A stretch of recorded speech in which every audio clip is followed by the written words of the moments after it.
नमस्कार, आदाब, बहुत बहुत स्वागत है आपका मेरे YouTube चैनल पर। मैं हूं आपके साथ बुशरा खानम फहाद। अभी आपको पता है कि कुछ ही महीने बाद उत्तर प्रदेश में इलेक्शंस हैं और उसको लेकर तमाम तरह की तैयारियां, जिस तरह की तैयारियां बीजेपी करती है वो तमाम तरह की तैयारियां उसने करनी शुरू कर दी हैं और उन्हीं के एजेंडे पर काम करता हुआ तमाम गोदी मीडिया फिलहाल नज़र आ रहा है। और वो तो पिछले 7 सालों से लगातार हम ये देख रहे हैं कि किस तरह से वो इसी एजेंडे पर, नफरत के एजेंडे पर काम करता हुआ नजर आ रहा है। आप ये देखें कि अभी हाल फिलहाल में उत्तर प्रदेश हुकूमत की तरफ से ये कहा गया है कि जल्द ही वो जनसंख्या कंट्रोल कानून जो है वो लेकर आएगी। और जिस तरह से लगातार जनसंख्या हमारे देश की बढ़ रही है और हम पूरी दुनिया में नंबर 2 पर हैं, तो हम इसको कंट्रोल करने के लिए जल्द ही एक जनसंख्या कंट्रोल कानून जो है वो लेकर आएंगे। सवाल ये उठता है कि देश में जो है पिछले 7 साल से, यानी केंद्र में पिछले 7 साल से बीजेपी काबिज है और उत्तर प्रदेश में लगभग 4.5 साल से बीजेपी काबिज है और 2022 में उसको इलेक्शन में जाना है, यानी कि जल्दी वो अपने 5 साल पूरे कर लेगी। तो अगर इस तरह के कानून उनको लेकर आने थे तो इतने साल का इंतजार क्यों किया गया? और इलेक्शन से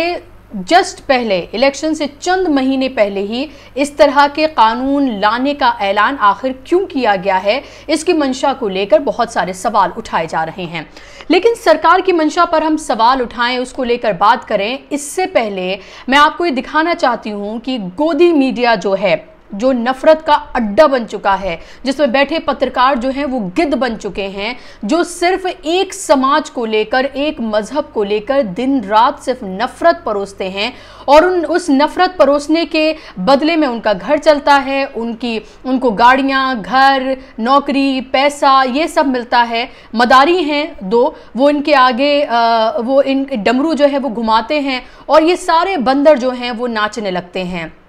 और फिर उसके बाद इनके आगे रोटियां जो हैं वो फेंक दी जाती हैं ताकि वो उनसे खाकर अपना पेट भर लें और फिर से मदारी के इशारे पर काम करना शुरू कर दें। और ये पिछले 7 सालों से आप ये देखें कि लोकतंत्र का जो चौथा स्तंभ माना जाता था, उसकी साख को किस तरह से इन लोगों ने बट्टा लगाया है और उसकी साख को किस तरह से ख़त्म कर दिया है कि अब लोग मीडिया पर यकीन ही नहीं करना चाहते हैं, उसके द्वारा दिखाई गई खबरों पर यकीन ही नहीं करना चाहते हैं। और ये सब हुआ है जो कॉर्पोरेट बैक्ड जो मीडिया है, ये जो गोदी मीडिया है, जो सरकार के गोद में बैठा रहता है, जो सिर्फ सरकार की वाहवाही करता है और सारे सवाल जो है वो अपोजिशन से पूछता है और सिर्फ एक समाज, एक मजहब को लेकर दिन रात नफरत परोसता है। अब आप ये देखिए, जी न्यूज की तरफ से एक ये प्रोग्राम किया गया है, ताल ठोक के इस प्रोग्राम का नाम है। अब प्रोग्राम का नाम ही आप देख लीजिए कि किस तरह के नाम रखे गए हैं, ताल ठोक के,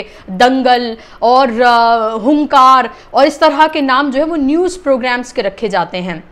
खैर, और उस प्रोग्राम का आप टाइटल देखिए, उसमें लिखा गया है कुदरत बहाना है, मुस्लिम आबादी बढ़ाना है। तो शफीकुर रहमान बर्क हैं, समाजवादी पार्टी के एमपी हैं संबल से, उन्होंने एक बयान दिया है। उस बयान में उन्होंने कहा है कि भाई किसके औलाद होगी, नहीं होगी, किसके कितने बच्चे होंगे, नहीं होंगे, ये सारे फैसले जो हैं वो कुदरत के होते हैं और उसी पर ही छोड़ देने चाहिए। सबसे पहली बात तो उनके इस बयान में भी किसी तरह की कोई बुराई नहीं है, क्योंकि आप ये देखें कि जब भी किसी के अगर औलाद नहीं होती है या किसी के लड़की या लड़का हो जाता है या फिर किसी के एक ही बच्चा हुआ है या फिर इसी तरह की जितनी भी चीज़ें होती हैं, तो हमेशा ये कहा जाता है कि भाई इसमें तो ऊपर वाले की मर्जी है, उसकी मर्जी, वो जिसको चाहे औलाद दे ना दे, उसकी मर्जी, वो जिसके साथ जो फैसला करना चाहिए। अक्सर इस तरह की बातें जो हैं अमूमन कही जाती हैं। शफीकुर रहमान बर्क ने भी इस तरह की कही, क्योंकि वो एक सियासी शख्स हैं, एक एमपी हैं, तो जाहिर सी बात है कि उनकी बातों को उस तरह से भी लिया जाएगा। लेकिन सवाल ये उठता है कि एक एमपी के जरिए कही गई बात, क्या इसको आप तमाम मुस्लिम समाज, जो हिंदुस्तान में जितनी भी मुस्लिम आबादी रहती है, क्या आप उसके जरिए कही गई बात इसको कह सकते हैं? अगर शफीकुर रहमान बर्क या इसी तरह के नेता कल को कोई और बात भी कह दें, तो क्या आप ये कहेंगे कि तमाम मुस्लिम समाज जो है या तमाम मुस्लिम आबादी जो है वो इसी तरह से सोचती है, उसका नजरिया यही है या वो उसी तरह की बातें करती है? फिर तो ये दूसरे समाज के लोगों के लिए भी होना चाहिए, फिर ये दूसरे मजहब के लोगों के लिए भी होना चाहिए। आप ये देखें कि किस तरह की ग़लाज़त है इनके जहन में भरी हुई कि ये किस तरह के प्रोग्राम करते हैं कि कुदरत बहाना है, मुस्लिम आबादी बढ़ाना है, और फिर उसमें मैं शफीकुर रहमान बर्क जो है उनकी तस्वीर लगाई गई है और उसके साथ साथ टोपी पहने लोग जो हैं उनकी तस्वीर जो है, उनका ग्राफिक्स जो है वो लगाए गए हैं। वो आप देख सकते हैं तस्वीर में किस तरह से। आप नफरत देखिए कि किस तरह से दिन रात जो है वो एक मजहब के खिलाफ परोसी जाती है। ना सिर्फ बल्कि ये आप देखें उसके बाद एक इसी तरह के लगातार प्रोग्राम्स किए गए हैं, क्योंकि यही एक ऐसा मुद्दा है जो आप देखें जो आपको रोजगार दिला सकता है अगर ये खत्म हो गया,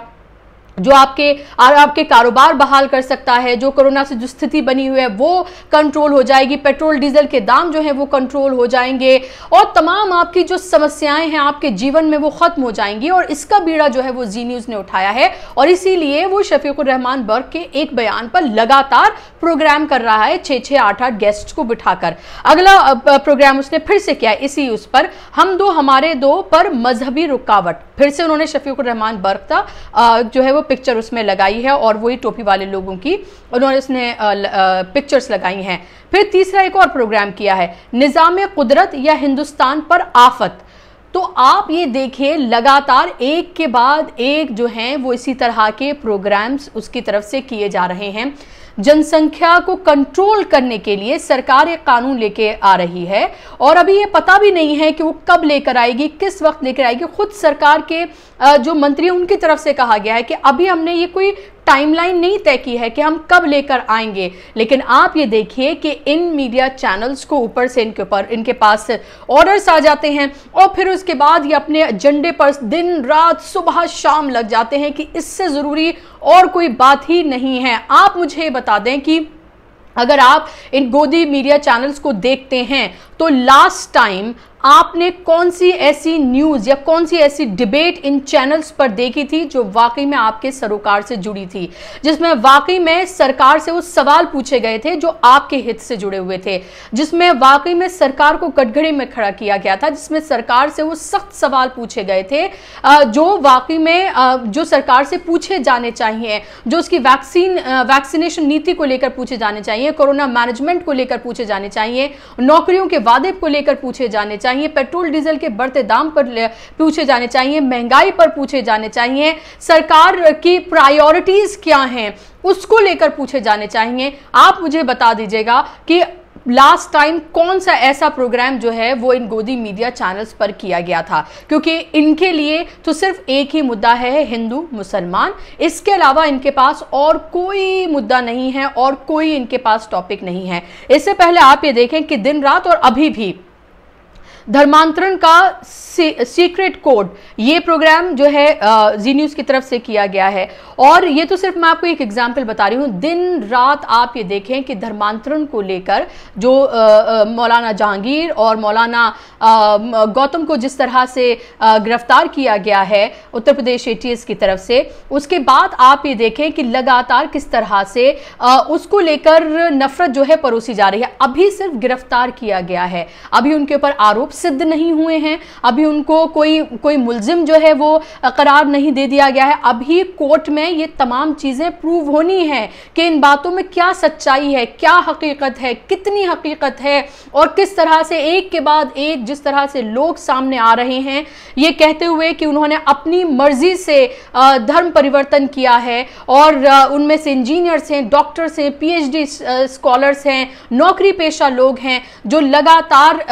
सामने आकर ये बातें अपनी कह रहे हैं कि उन्होंने अपनी मर्जी से किया है, किसी ने कोई दबाव नहीं डाला, कुछ नहीं किया। पहले ये कहा जा रहा था कि गरीब लोग हैं उन्हें फंसाकर किया जा रहा है, अब जब इस तरह की बातें समझ में सामने निकल कर आ गई, इस तरह के लोग सामने आ गए तो अब ये कहा जा रहा है कि आप देखिए कि ये और खतरनाक खेल है। तो किसी भी तरह से इनको चैन नहीं है, इनको दिन रात सिर्फ नफरत परोसनी है। और जिस तरह का प्रोग्राम जी न्यूज ने ये किया है, पॉपुलेशन कंट्रोल को लेकर जिस तरह का प्रोग्राम किया है, आप ये देखें उसकी लगातार जो है सोशल मीडिया पर उसको लेकर लगातार जो है उनकी क्रिटिसाइज उसको किया जा रहा है कि कुदरत तो बहाना है, मुस्लिम आबादी बढ़ाना है। आप ये देखिए कि इन जैसे लोगों पर किसी तरह की कोई कार्रवाई जो है वो नहीं की जाती है इन मीडिया हाउसेस पर, कि किस तरह से दिन रात एक समाज के खिलाफ नफरत परोस रहे हैं। और अगर आपको ये लगता है कि नफरत सिर्फ स्टूडियोज तक ही, उनके एक प्रोग्राम्स तक ही महदूद रह जाती है, तो आप बहुत गलतफहमी का शिकार हैं। ये स्टूडियोज की नफरत जो है वो समाज में इतने बड़े पैमाने पर फैल चुकी है कि कभी किसी सब्जी वाले को, कभी किसी फल वाले को, कभी किसी ट्रक वाले को, कभी किसी भी शख्स को कहीं पर भी आते जाते सिर्फ मुसलमान होने की सजा जो है वो भुगतनी पड़ती है। उसको पकड़कर कहीं पर भी पीट दिया जाता है, कहीं पर भी उसे मारा जाता है। अभी हाल ही में आपने देखा था उत्तम नगर की घटना, उस पर मैं अलग से प्रोग्राम करूंगी, आपके सामने लेकर आऊंगी, उसके बारे में तफसील से मैं आपको बताऊंगी। लेकिन आप ये देखें कि ये स्टूडियो से जो नफरत जो है वो परोसी जाती हैं, वो किस तरह से एक समाज के लिए लगातार खतरनाक बन चुकी हैं, बनने नहीं जा रही हैं, बन चुकी हैं। और हर रोज उनको इन नफरती पत्रकारों, सो कॉल्ड पत्रकार कहते हैं, मैं तो इन्हें खैर सिर्फ और सिर्फ इनको कठपुतली ही कह सकती हूँ कि सिर्फ कठपुतली हैं या फिर एक मदारी के बंदर हैं जो दिन रात उछलते हैं किसी के कहने पर। चीयर लीडर्स हैं, जो कुछ कह दिया जाता है उस पर शुरू हो जाते हैं चीयर लीडिंग करना। तो आप ये देखिए कि इस तरह के लोग, इस तरह के जो सो कॉल्ड पत्रकार हैं या इस तरह के सो कॉल्ड जो मीडिया हाउसेस हैं, वो दिन रात जो नफरत परोसते हैं, उसका खामियाजा आम मुसलमान, आम शहरी हर रोज भुगत रहा है, हर रोज। और हर रोज ये नफरत और बढ़ती हुई नजर आ रही है। और जैसे जैसे उत्तर प्रदेश का इलेक्शन जो है वो उसकी तारीखें नजदीक आती जाएंगी, आप इसमें सिर्फ और सिर्फ बढ़ावा होता देखेंगे। अब आपको ये तय करना है, अगर आप में से अब भी कुछ लोग इस गोदी मीडिया को देखते हैं, तो आपको ये तय करना है कि आपको वाकई में सच से कोई सरोकार है। अगर आपको सच से वाकई में कोई सरोकार है तो इनको आप फौरन बैन कर देंगे, इन्हें देखना आप बंद कर देंगे। आपको मेरा प्रोग्राम कैसा लगा मुझे ज़रूर बताइएगा। आप मेरे चैनल को ज़रूर सब्सक्राइब करें, ज़्यादा से ज़्यादा लोगों तक आप शेयर करें। आप मुझे ट्विटर, इंस्टाग्राम और फेसबुक पर भी फॉलो कर सकते हैं। नमस्कार, आदाब।